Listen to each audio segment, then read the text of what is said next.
The musical instrument I am playing now is called erhu, which was introduced to China along the ancient Silk Road in Tang Dynasty.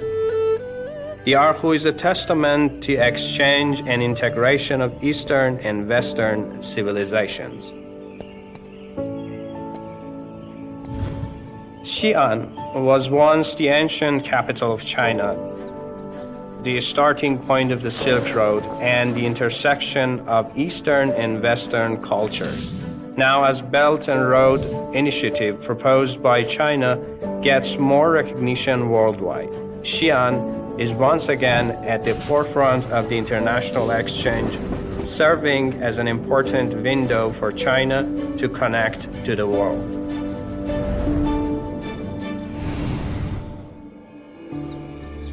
Today, I will invite my new friend, Ms. Xian Shucheng, a scholar to Xi'an Branch Library of China National Archives of Publications and Culture, to explore the topic of inclusiveness of Chinese civilization.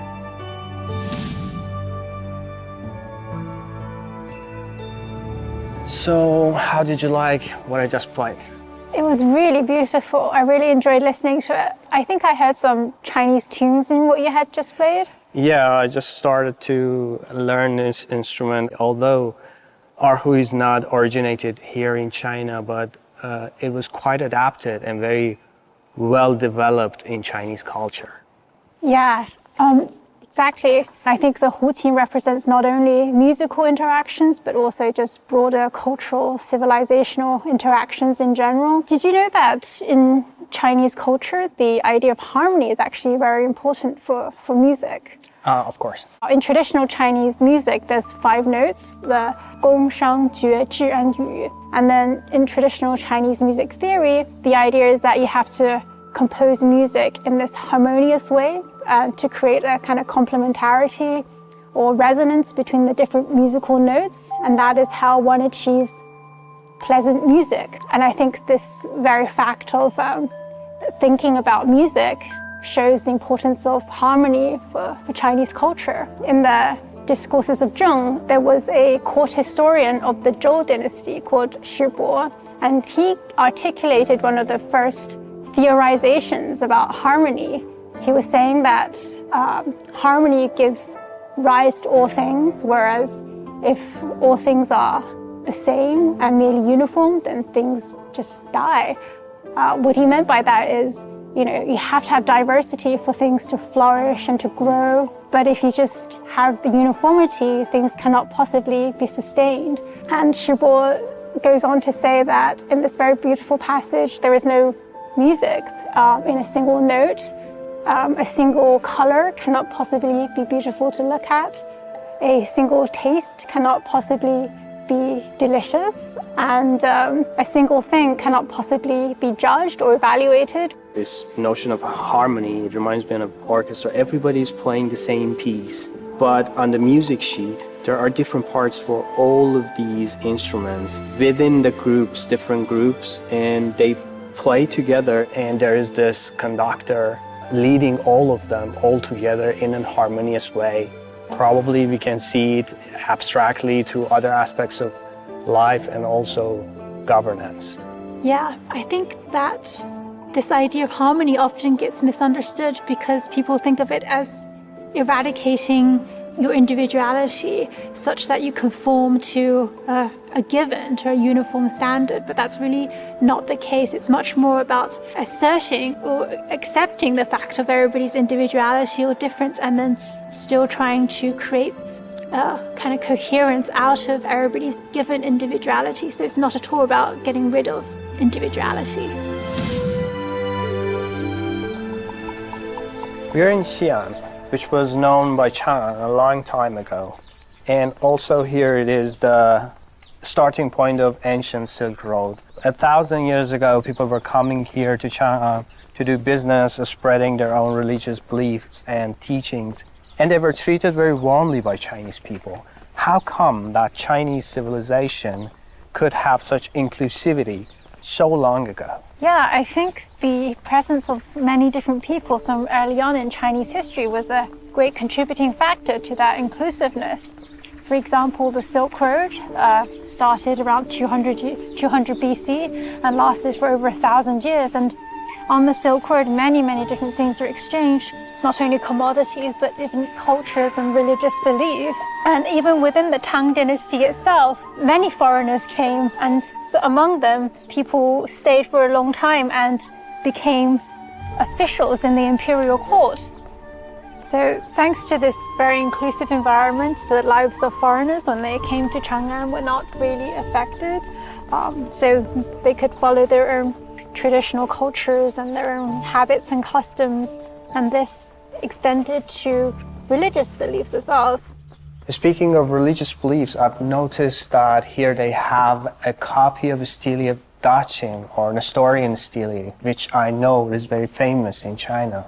Yes, indeed, it is very famous, and the original is in Xi'an City. Daqing is the name that the ancient Chinese gave to the Eastern Roman Empire, and Nestorianism is the name of a Christian sect founded by the patriarch Nestorius, and which spread in what we call today the Middle East. And in the 9th year of Zhengguan, there was a sect of Nestorians who came to Chang'an, and they were met with by the emperor at that time. And after learning about this religion, he sent an edict for the propagation of this faith, because he thought that there was nothing inconsistent about these teachings with Chinese values. When you're really self-confident in yourself, can you be so embracing of all these different cultures? And the diversity of different cultures and perspectives also allows one to really understand one's own culture and therefore become confident in oneself as well.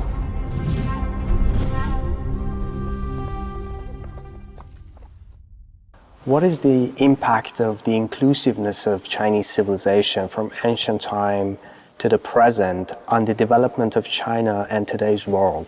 I think the Chinese tradition can be characterized by humanism, which means that it sees the differences between human beings in cultural terms.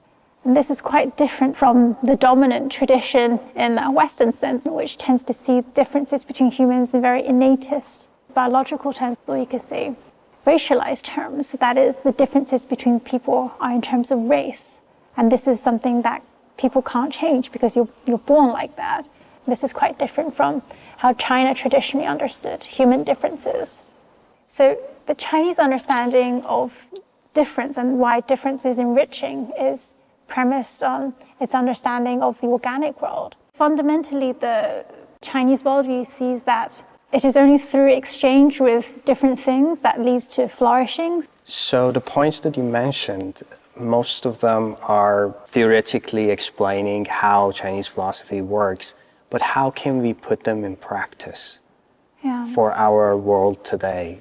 The project that China tried to do starting in 2013 with the Belt and Road Initiative mostly meant in an economic sense, but arguably, possibly that there's cultural interactions that come as a result of this more broadly economic collaboration between different countries. It was really trying to create greater wealth through being able to bring into partnership different places and peoples.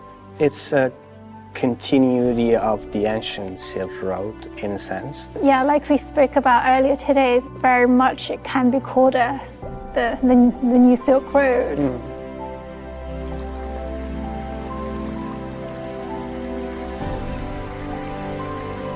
As different countries have different national conditions, operate under different social, economic, and cultural contexts, and adopt different political systems, the Belt and Road Initiative has utilized Chinese classic ideas to highlight inclusiveness and mutual learning, which have a solid foundation in traditional Chinese culture. In today's world, we are facing many challenges, such as how to promote the exchanges between different cultures, how to channel the forces of different civilizations towards the end of building a harmonious and pluralistic world. The Chinese wisdom of harmony in diversity may help us build a more open and inclusive world to advance the progress of human civilization.